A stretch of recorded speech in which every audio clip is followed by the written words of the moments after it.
ঈদ মোবারক। কেমন আছেন সবাই? আশা করি ভালো। আজকে ইতিমধ্যে অন্তর্বর্তীকালীন সরকারের প্রধান উপদেষ্টা প্রফেসর ডক্টর মোহাম্মদ ইউনূস তিনি কিন্তু ইতিমধ্যে নির্বাচনের একটি সম্ভাব্য ডেট বা টাইমলাইন নির্দিষ্ট ঘোষণা করেছেন। আগে যেটা সরকার বলছিল যে ডিসেম্বর থেকে জুন, সেটা এখন এপ্রিলের প্রথম যে পর্ষণ মনে হচ্ছে এপ্রিলের প্রথম দিকেই এই নির্বাচনটি জাতীয় নির্বাচন অনুষ্ঠিত হবে। এতে হয়তো একটি সংখ্যা কাটলো অনেক দিনের যে রাজনৈতিক দলগুলোর দাবি, সেইখানে হয়তো একটা সংখ্যা কাটলো, কারণ নির্বাচন একটি ডেট অত্যন্ত জরুরি। কিন্তু এপ্রিল মাসে আসলে প্রচণ্ড গরম এবং এপ্রিলের আগে রোজা, এসএসসি পরীক্ষা সব কিছু মিলিয়ে একটু আবহাওয়ার হিসাব করলে একটু ক্রিটিক্যাল হয়ে যায়। কিন্তু তারপরে এটা একটা পজিটিভ দিক যে ইলেকশন ডেট ঘোষণা হয়েছে। আশা করি বাংলাদেশ একটি সুষ্ঠু সুন্দর ইলেকশনের দিকে ধাবিত হবে এবং একটি গণতান্ত্রিক প্রক্রিয়ার ধারায় ফিরে আসবে। এখন সরকারের মূল কাজ হলো যে রাজনৈতিক দলগুলোর আস্থা অর্জন করা এবং জনগণের আস্থা অর্জন করা, কারণ একটি অবাধ সুষ্ঠু নিরপেক্ষ নির্বাচন অনেক দিনের দাবি আমাদের। আমরা গত 16 বছর এই সুষ্ঠু নির্বাচন থেকে আমরা যারা অনেক দূরে ছিলাম, আমাদের নাগরিক অধিকার আমরা বাস্তবায়ন করতে পারিনি, প্রয়োগ করতে পারিনি। অতএব ডক্টর মোহাম্মদ ইউনূস ওনার জীবনে একটি বড় সার্থকতা হবে যদি উনি একটি চমৎকার এবং বাংলাদেশ ইতিহাসে একটি সুন্দর নির্বাচন তিনি দেন। এবং আশা করি এই বিষয়ে জাতির ঐক্যমত্য আছে। তবে নির্বাচনের পরবর্তী ঘোষণা দেওয়ার পরে যে জাতির উদ্দেশ্যে ভাষণের নির্বাচনের ঘোষণা দেওয়ার পরে দলগুলোর যে রিয়াকশন, সেখানে হলো জামাত ইসলাম আগেই এপ্রিলের কথা বলেছে, যে জানুয়ারি টু এপ্রিল। আর এনসিপি বলেছে যে জুলাই সনদ দেওয়ার পরে নির্বাচন ডেটটা দিলে ভালো হতো। আর বিএনপি বলেছে যেহেতু সব রাজনৈতিক দল, বেশিরভাগ রাজনৈতিক দলই ডিসেম্বরের মধ্যে এবং ডিসেম্বরের ইলেকশন চেয়েছে, অতএব এখানে জনগণের হয়তো প্রত্যাশা প্রতিফলিত হয়নি। আসলে এর জন্য উদ্বেগের কিছু নেই, কারণ নির্বাচন রাজনৈতিক দলের কাজে রাজনীতি করা এবং এই ধরনের সব কিছু আসলে রাজনৈতিক ভাষ্য।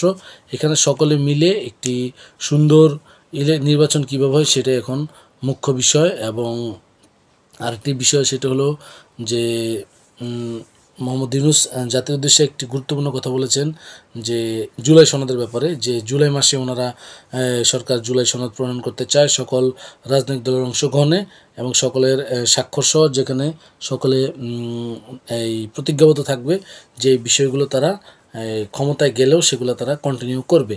এবং আশা করি রাজনৈতিক দলগুলো এই বিষয়েও অতি দ্রুত সম্ভব ঐক্যমত্য হবে। যদিও এই ধরনের নজির বাংলাদেশে খুব কম, কিন্তু তারপরেও আমরা আশা করতে পারি যে ঐক্যমত্য হবে এবং ডক্টর ইউনূসের পক্ষেই সম্ভব, কারণ ওনার সেই গ্রহণযোগ্যতা অন্তত আছে। তবে এখানে সরকারকে আরেকটা বলি যে বিভিন্ন রাজনৈতিক দল, বিএনপি যেরকম বায়াসনেসের কথা বলতেছে, যে নিরপেক্ষতার প্রশ্ন তুলতেছে, সেখানে কিন্তু তাকে নিরপেক্ষ প্রমাণ করতে হতে হবে। আর এনসিপি আরেকটা মজার বিষয়, তারা কিন্তু বলেছে যে এই নির্বাচন কমিশন আন্ডারে তারা নির্বাচনে যেতে চায় না, আগেও বলেছে, আজকেও কিন্তু এই ধরনের কথা শোনা যাচ্ছে। অতএব নির্বাচনের ডেট ঘোষণা হলে তো হবে না, এই বিষয়ে একটু আরও এক্সারসাইজের দরকার আছে এবং দলগুলোকে আস্থায় আনতে হবে। এবং সরকারেরও যদি কোনো মনে হয় যে কোনো জায়গায় পরিবর্তন করা দরকার নিরপেক্ষ নির্বাচনের জন্য, তাহলে সেটাই করা উচিত। আর আরেকটা বিষয় সেটা হলো যে এর মধ্যে কিছু একটা অদ্ভুত কিছু জিনিস ঘটেছে, সেটা হলো ওই জাতীয় মুক্তিযুদ্ধ কাউন্সিলের এই যে প্রজ্ঞাপন জারি হয়েছে, মুক্তিযুদ্ধ কাউন্সিলের যে প্রজ্ঞাপন জারি হয়েছে, সেখানে কিন্তু বলা হয়েছিল যে প্রবাসী সরকারের যারা আছে সকলে মুক্তিযুদ্ধ থাকবেন এবং যারা রণাঙ্গনে মুক্তিযুদ্ধ করেছেন তারা মুক্তিযুদ্ধ থাকবেন, কিন্তু শিল্পী, তারপরে যারা বিভিন্ন সহায়তা করেছেন বা বুদ্ধি দিয়েছেন, তারা কিন্তু সকলে সহযোগী, মুক্তিযুদ্ধের সহযোগী হিসেবে বিবেচিত হবেন।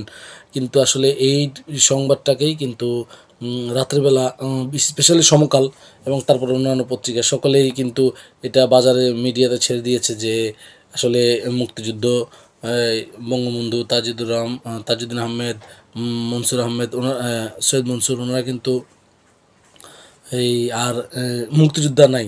আসলে এরপরে সকলে একটা সমালোচনা করে এবং সরকার অতি দ্রুত ব্রিফিং দেয়। কিন্তু এখানে একটা জিনিস মনে রাখতে হবে যে আসলে মিডিয়ার রিফরমেশন কিন্তু দরকার। কারণ মিডিয়া কিন্তু আমরা দেখেছি যে গত 16 বছর গণতন্ত্রের মূল বাধা কিন্তু মিডিয়াও কিন্তু অনেকাংশে সম্মতি উৎপাদন করে গিয়েছে গণতন্ত্রের বাধার পক্ষে। অতএব মিডিয়াকে রিফর্ম করা দরকার। এবং ইন্টারেস্টিং বিষয় হলো এখানে নাহিদ ছিলেন এনসিপির বর্তমান যে প্রধান এনসিপির নাহিদ, তিনি আগে ছিলেন এই তথ্য মন্ত্রণালয়ের দায়িত্বে, এরপর মাহফুজ সাহেব তিনিও এখন আছেন। অতএব ওনাদের মাধ্যমে আসলে আরও বেটার এই আশা করতেছিলাম আমরা যে আরও মিডিয়া ভালো রিফর্ম হবে, এটা আমরা আশা করতেছিলাম।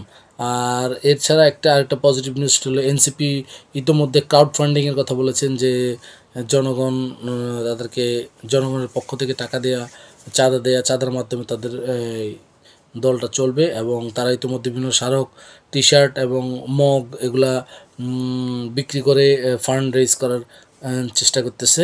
এটাকে আমরা সাধুবাদ জানাই। এর আগে আপ বাংলাদেশ প্রথমে এটা শুরু করে, এরপরে এনসিপিটা শুরু করলো। আসলে আমরা বিশ্বাস করি যে প্রতিটি দল যদি তাদের আয় ব্যয় এবং হিসাব যদি সঠিকভাবে দিতে পারে এবং জনগণকে এটার সাথে ইনভলভ করতে পারে, জনগণের কাছে জবাবদিহিতা করে, তাহলে 80% সমস্যায় এখানে সমাধান হয়ে যাবে।